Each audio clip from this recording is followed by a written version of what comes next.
Jerry Jones has stood firmly behind Jason Garrett all season, despite fans calling for a coaching change. After the loss to the Bears last night, Jerry said he would still stick with his current staff. After the game, though, Jerry didn't hold back his assessment of the loss. Take a listen. We're obviously, everybody in this huddle right here, we know that score didn't indicate how bad they beat us tonight. I don't care what the standings are, what the numbers are. We had thought that we could come up here and play a really fine football team. I mean, a good team, play a fine football game, and get our act where we're starting to look like a team that could, if we by a slim chance, get in the playoffs where we could win. This leveled out here. It's losing, losing, losing. So I'm not trying to be funny here, but the point is that we've got to win a football game. He never holds back, does he? Shannon, how do you interpret what Jones said? Skip. Jerry's gone about this thing three ways. Skip, we remember what he said after the game in New England. Yep. Talking about his coaches. He says he's been so disappointed he can't recall that where he's been this frustrated, and he shouldn't be, given the level of talent that he's given these coaches. And then in Buffalo, Skip, after that loss, he put his arms around Jason and said, hey, I've known him a football life, trying to show love and embrace. So 1 minute, I'm going to kick you in the butt and pep you up. The other minute, okay, that didn't work. I'm going to put my arms around you. Last night sounded like a man that's resigned to the fact, Skip. I don't have a very good football team for whatever reason that may be. Because Jerry said by some slim chance, it is like, because remember, Skip, Troy said earlier in the week that Jason is talking about, I got to just keep my head down and work on Friday, and Jerry's talking about going to the Super Bowl. Now he's saying by some slim chance, we might make it to the playoff that we can, we can do something and win a game. Sound like a man that's resigned to his fate, Skip. Sometimes, they say they call that on your final day when you know you've done something wrong and you got to make atonement for that, Skip. You got to pay the ultimate price. You took a life, you got to give yours. And they say as you come down, they call it dead man walking. Jerry sounded like dead man walking, didn't he, Skip? He did? Yeah. I'm not going to go that Yeah, you saw the look on his face. He said, I ain't trying to be funny, guys. Or, Jerry normally have these Jerry-isms where he's, all these things like, what is Jerry? Skip, you don't have to guess what Jerry's saying. You understand what he's saying. You can see the hurt, the frustration in his face. You could hear his voice. How it's like, man, I done paid all these guys $100 million and $90 million, $100 million for a D lineman and $90 million for a running back, and $60 million or $70 million for an offensive lineman. I paid everybody. And what have I got to show for it? He's built a great foundation on quicksand, and it's sinking before his very eyes. Okay, my turn.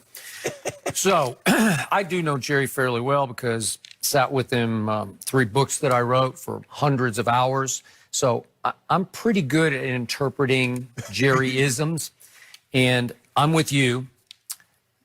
The angry Jerry after New England, I have rarely seen except when he fired Jimmy Johnson. So I thought we were close to a firing that night. He blistered that coaching staff in ways he rarely does. Right. But then he flipped completely around as he rode the roller coaster. And on Thanksgiving, he was your crazy uncle, having had a couple of too many drinks after Thanksgiving dinner. And he was teary-eyed in his support of Jason Garrett.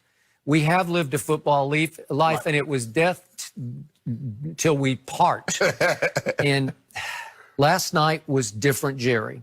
It was a combination of the two, but I heard angry, and then I heard completely befuddled without answers, because it was clear to me that on the plane ride up to Chicago, remember, Jerry sits up with the coaches in first class, and that's when he gets to pick everybody's brain about what do we really think is going to happen here. And all of his quotes indicated that the coaches let him know, Jerry, here we go. We got this one. This is a good team, but we're better than they are. Skip, like you always tell me, what are they supposed to say? Jerry, we will get our ass handed to us tonight. No, but sometimes they could be a little more pessimistic. I'm pretty sure that coaching staff was very optimistic, and he did have one little slip of the tongue where he said, we thought we could come in and run the ball. So I think he was thinking the way I was, you were. Yes. Okay, let's feed the beast tonight. Right. Let's go 30 carries to Zeke and see if we can just pound them into submission on their home turf in a big Fox Thursday night game. And obviously that didn't happen, and a lot of things didn't happen, and the defense didn't happen. And he talked about all the mistakes and all the third downs where they couldn't hold them on third.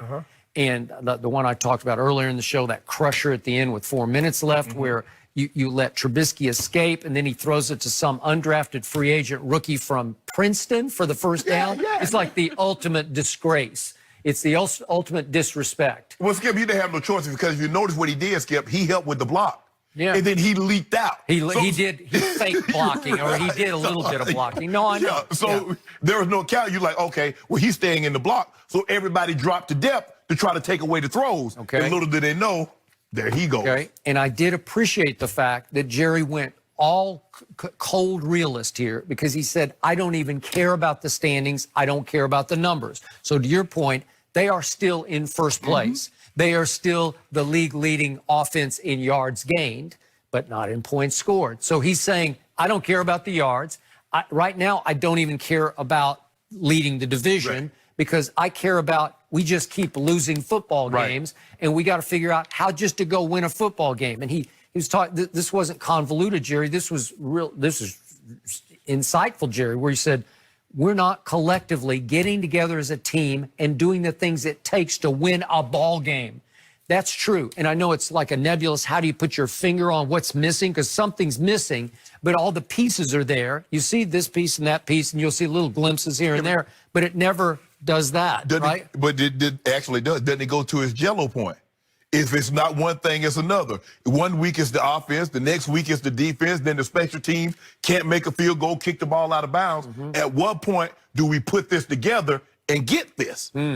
Like he's saying, the jello, if you squeeze, it just goes through your fingers. Exactly. Right? But he wants to, but Skip, think about what he said. He said, it's leveled out here. We're losing. Ain't no, I mean, there's no optimism in that. He's like, it's leveled out. I'm not trying to be funny. Okay, so what's the fix from the GM's point of view? Is it firing the head coach now? Skip, I honestly believe, Skip, had they not scored what they scored, if they hadn't scored that 17 points, because Troy said it, he's like, Jason Garrett is really trying Jerry's patience. They don't get that 17, Skip. I don't believe Jason Garrett has a job this morning. Really? Yeah. 31-7, Skip. Skip, they were lifeless. I mean, they were, look, they've lost games before, but Skip, not like this. They were, I mean, after that opening drive, there was no spark. It was like, you know, there is not a good chance you're going to win an NFL game 7-0, especially if you score the first 7 and say, you know what, for the next, 52 minutes, we good. Yep. And it seemed like that's what they thought. Because Skip, that tackling by the defense, that's as poor as I've seen this year. Okay. You know the Alcoholics Anonymous term, enabling? Yeah. You get enabled? Right. Well, right now, the Cowboys are enabled by the Eagles because they got enabled by the loss at Miami. Correct. And it kept them afloat where they didn't deserve to remain afloat. Maybe if they had won that game, it gave them a different sense of urgency. It would have. Because now you're like, oh, even if we lose, we still ahead. And even if they win and we lose, we still ahead because we beat them. Okay. So mathematically, again, they don't even need to beat the Rams. All they need to do is beat the Eagles and the Redskins, and they're in. But Jerry's to the point where he's been around this game too long. He knew Coach Landry a little bit, though he fired him, and he knew Jimmy a lot because he played college with him and then had him for a few years before he fired him. But he learned that you can't just stumble through December and then be any kind of a credible playoff team. So now that was close to panic mode from Jerry because he doesn't see a fix. What does he want to happen more than anything in the world right now? He wants them to back into the playoffs, but somehow have enough life to suddenly get rolling in the playoffs. And it would be what Jerry called, after Buffalo, the greatest story ever told. You guys would be writing the story for the next 30 years if we get on some Super Bowl roll and all of a sudden Jason Garrett is in the Super Bowl. And the thing is more likely to happen, we're going to be writing the story about how this team that was so talented failed to make the playoffs. Well, if that happens, some heads are going to roll, and it won't be Jerry's head that is rolling. We already He'll know, be doing the we already know the head is going to roll, but he might even just clean house. He might. He's going to have to do a lot of fixing. But right now, they're on life support, and he knows that also. So he's not going to fire Jason Garrett. I'm a killer nurse. I'm going to pull the plug. Are you? Yeah. Really? Well, don't kill a nurse. No, I'm a killer nurse. Oh, you're a killer nurse. Yeah. I thought you said kill. You're going. No, to kill a nurse. no. Oh, I'm gonna okay. go pull the plug. I'm gonna go in there. Hey, Oh, okay. Well, you're kind of dressed like a nurse today. you know, I saw. Stop that, Skip. Stop that. You just upset because your team. That's true. I am. But there's You still got a me. chance. There's Yep. still a chance. Yeah. Are the Cowboys past the point of no return, though? We'll discuss that when we come back.